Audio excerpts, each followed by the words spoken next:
Now recognize Mr. Emmer.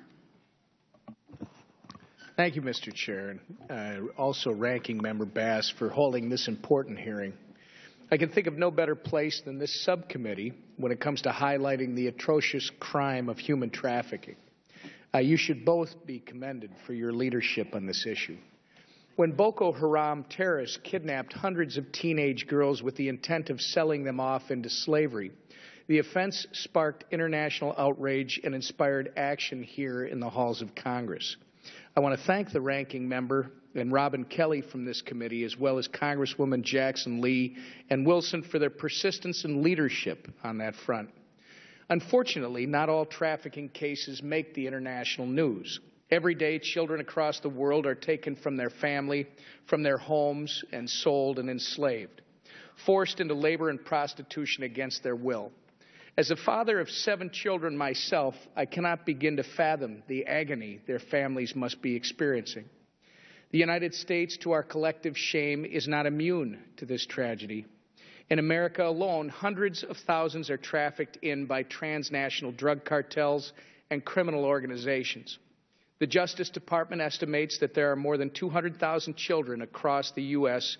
that are, quote, at risk of trafficking. Human trafficking is nearly a $30 billion per year criminal enterprise with thousands of innocent children trafficked annually.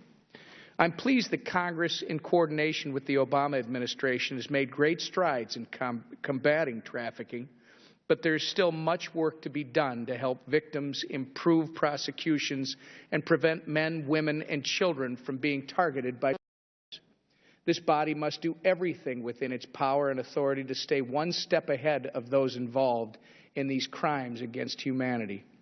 As a Congress, we must prioritize funding to support NGOs such as the ones before us today, nonprofits, and state and federal prosecutors to see the best practices and methods of prevention, protection, and prosecution.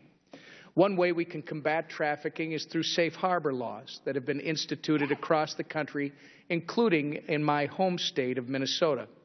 By protecting victims and assisting prosecutors, by pursuing safe harbor laws at the national level, we can better respond to this national crisis.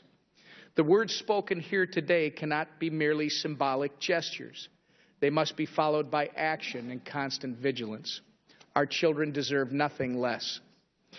I want to thank our witnesses and the concerned citizens in attendance for your continued efforts in this fight. And with that, I yield back, Mr. Chair. Thank you very much, Mr. Emmer. I'd like to